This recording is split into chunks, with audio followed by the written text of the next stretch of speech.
For about 100 years, California's local governments generally could raise taxes without directly securing their residents' consent. However, beginning in 1978, the state's voters amended the state constitution several times to require voter approval of local tax increases.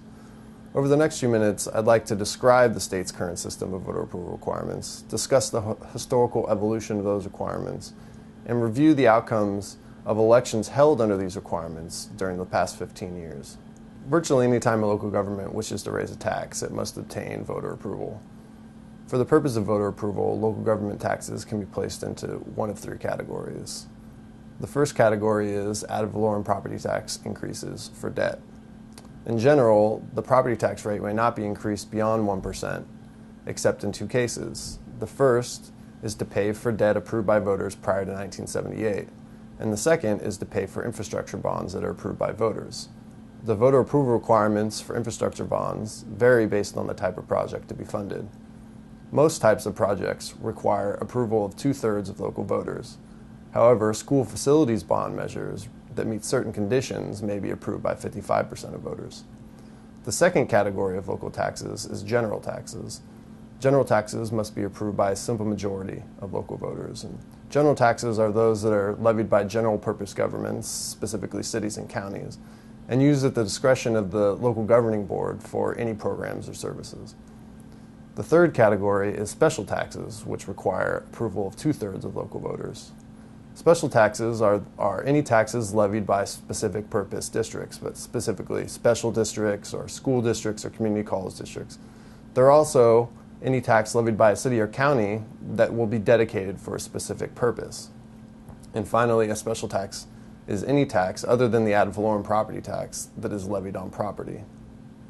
Prior to voter approval of Proposition 13 in 1978, local governments generally could raise taxes without the assent of their voters.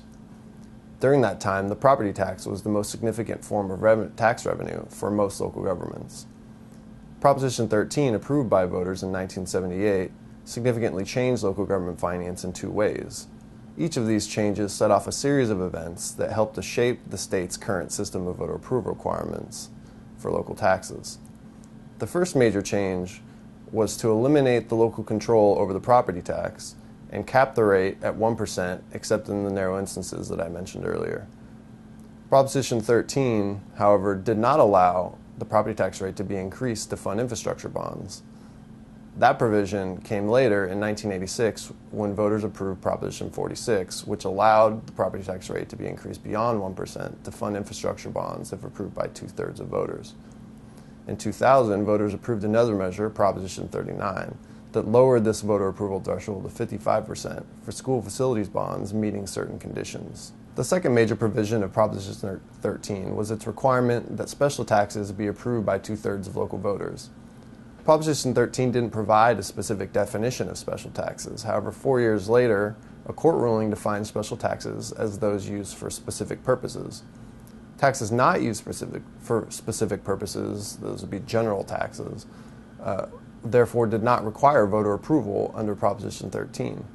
In response, another measure, Proposition 62, was placed before voters to require simple majority approval of general taxes. Voters approved Proposition 62 in 1986. Proposition 62, however, did not apply to a subgroup of local governments, specifically charter cities. A decade after Proposition 62, voters approved another measure, Proposition 218, that expanded voter approval requirements for general taxes to all local governments, including charter cities, and established in the state constitution the definition of special taxes that I described earlier. More recently, in 2010, voters approved Proposition 26, which expanded the scope of charges that are defined as taxes and therefore must be approved by voters under these rules. Since approval of Proposition 218 in 1998, voters have considered over 3,000 local tax and bond measures. Our review of the outcomes of these elections finds three main findings. First, the passage rate of tax and bond measures has increased during this 15-year period.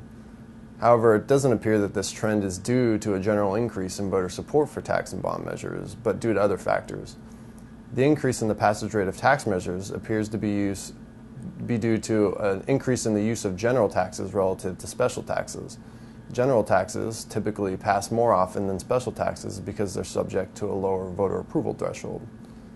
The increase in the passage rate of bond measures appears to be due to Proposition 39. After Proposition 39, the passage rate of school facilities bond measures increased by nearly 30 percentage points. Our second major finding is that voter support for tax and bond measures varies significantly based on several factors, including the locality in which the measure is considered, the type of revenue source being raised, the purpose of the proposed use of the funds, and election timing. Our third finding is that variation in voter approval thresholds creates variation in passage rates.